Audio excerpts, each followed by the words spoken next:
Good evening, everyone. My name is Lawrence, and today I will be talking about net neutrality and how the U.S. should establish a policy to ensure internet neutrality access.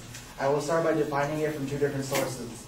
First, from openinternet.gov, they believe net neutrality is to preserve a free and open internet to promote greater innovation, job creation, and a more connected America.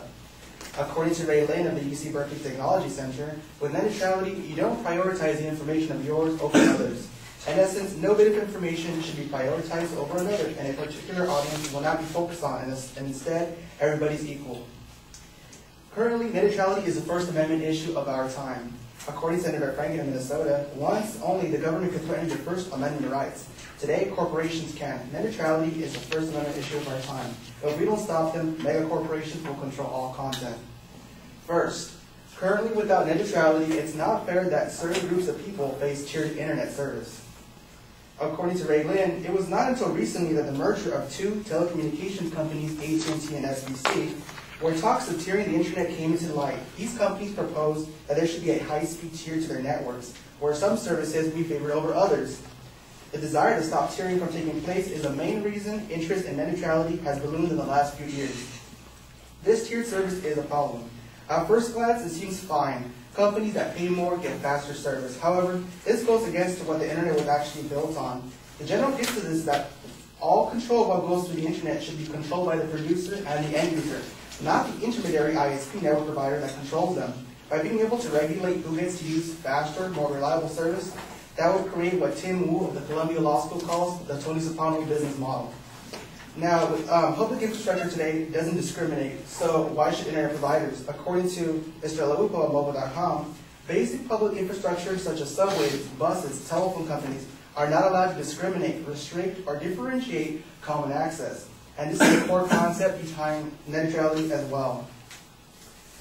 Without net neutrality, citizens are restricted subjects, and it's unfair. According to Wendy Boswell of the About.com article on net neutrality is not available worldwide. There are countries whose governments restrict their citizens' access to the web for political reasons.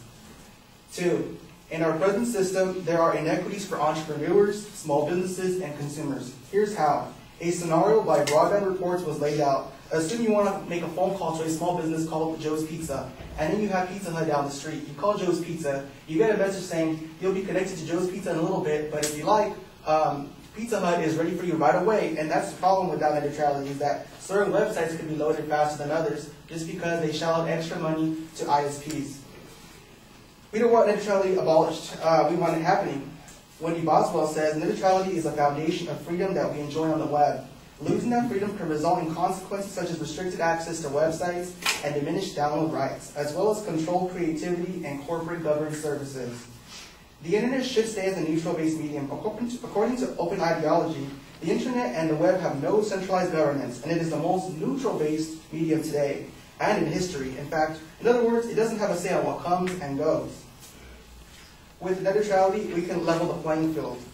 According to Optimize in 2006, Craig Newmark, the founder of Craigslist, was actually interviewed on this, and he says yes for net neutrality, because without it, people will be discouraged from small business websites.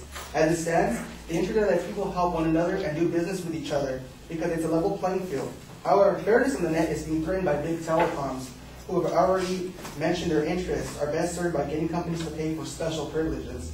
They want to eliminate net neutrality by gaining permission from the Senate and give preferential treatment to companies willing to shell out extra money. Entrepreneurs, again, will face the impossible without net neutrality. According to SaveTheInternet.com, net neutrality can be a big help. Innovators can start small and dream big, just like eBay and Google did, without facing insurmountable hurdles. Unless we preserve net neutrality, we will be muscled out of the marketplace by big corporations that pay for a top spot on the web. On a tiered internet controlled by the phone and cable companies, only their own content and services will receive the benefit, and partners will pony up enough protection money and enjoy life in the fast lane. Third, enabling net neutrality in our current system will be fairer than what we currently have. You see, without net neutrality, the internet's price could skyrocket based on what you like to visit. It's based on the content. So, the end of the internet is possible, according to SaveTheInternet.com. Make no mistake, the free-flowing internet as we know today could be gone tomorrow. It means we could be headed towards a pay-per-view internet where websites could even have fees on top of the service you pay every month to Verizon or your service provider. It means you have to pay like a network tax. Thus, the next generation of inventions will be shut out of top-tier service level. Meanwhile, network owners will rake in greater profits. With net neutrality, it will work out because prices for internet decrease in competition, something net neutrality can bring in. According to Lynn Ray, essentially what Sensenbrenner states is that prices decrease in the face of competition between network providers, but they will remain high without net neutrality due to a lack of competitors, and the consumer will be the one to feel the brunt of the extra cost. Thus, without net neutrality legislation, consumers will lose. Net neutrality, according to Wendy Boswell, will encourage growth.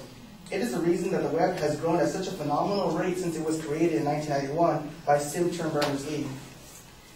And it will also encourage communication. Net neutrality has given us the ability to communicate with people on a personal basis, whether it's government leaders, business owners, celebrities, work colleagues, medical personnel, family, etc., without any restrictions. As net neutrality advocates, we want the FCC, the federal government, to prohibit blocking or slowing of content. According to Grant Grove and the Network World page, internet neutrality advocates want the FCC and the U.S. Congress to prohibit large broadband providers such as AT&T and Comcast from blocking or slowing web content from its competitors. I'd like to end with this. Does net neutrality affect everyone? If you're on the web for anything, surfing, email, research, then net neutrality is an issue that affects you.